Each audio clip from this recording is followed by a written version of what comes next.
നമസ്കാരം. വിവേക് ക്രിക്കറ്റ് ചാറ്റ്സിലേക്ക് സ്വാഗതം. 2025 ICC champions trophy ക്രിക്കറ്റിലെ അവസാന ലീഗ് മത്സരം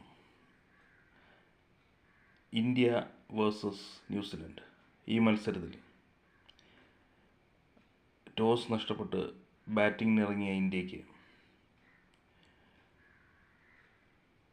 50 ഓവറിൽ 249 റൺസ് മാത്രമേ എടുക്കാൻ കഴിഞ്ഞുള്ളൂ. ബാറ്റിംഗ് വളരെയധികം ബുദ്ധിമുട്ടേറിയ ഈ പിച്ചിൽ ശ്രേയസ് അയ്യരുടെ 98 പന്തിൽ നിന്നും ഉള്ള 79 റൺസും അക്ഷർ പട്ടേലിൻ്റെ 61 പന്തിൽ നിന്നുള്ള 42 റൺസും ഹർദിക് പാണ്ഡ്യയുടെ 45 പന്തിൽ നിന്നുള്ള 45 റൺസും ഈ മൂന്ന് കളിക്കാർ അവരുടെ ചെറുത്തുനിൽപ്പില്ലായിരുന്നെങ്കിൽ ഇന്ത്യ കുറേ കൂടി മോശം അവസ്ഥയിലേക്ക് എത്തുമായിരുന്നു. ഈ ചാമ്പ്യൻസ് ട്രോഫി ടൂർണമെൻറ്റിനെ സംബന്ധിച്ച് പറയുമ്പോൾ പൊതുവിൽ എല്ലാ കളികളിലും ഈ പിച്ചിൻ്റെ ഒരു മോശം അവസ്ഥ മൂലം ബാറ്റ്സ്മാൻമാർ വളരെയധികം ബുദ്ധിമുട്ടുന്ന ഒരവസ്ഥയാണ് കാണാൻ കഴിഞ്ഞത്.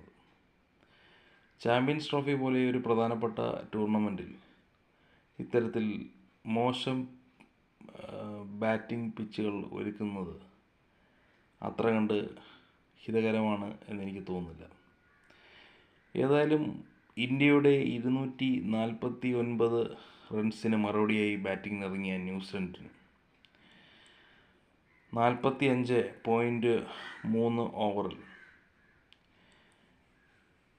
205 റൺസ് മാത്രമേ എടുക്കാൻ കഴിഞ്ഞുള്ളൂ. ന്യൂസിലൻഡ് നിരയിൽ ക്യാപ്റ്റൻ കെവിൻ വില്യംസന്റെ 81 റൺസ്, അദ്ദേഹത്തിന് മാത്രമേ ഒരു ചെറുത്തുനിൽപ്പെങ്കിലും നടത്താൻ കഴിഞ്ഞുള്ളൂ.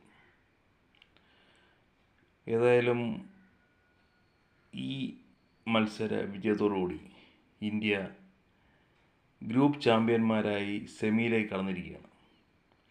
സെമിയിൽ ഇന്ത്യ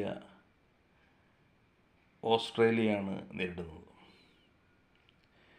സെമി മത്സരങ്ങൾ മാർച്ച് 4 മുതൽ ആരംഭിക്കുകയാണ്.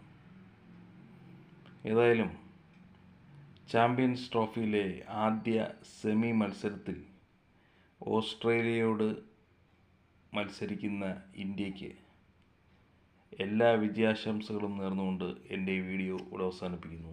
നന്ദി, നമസ്കാരം.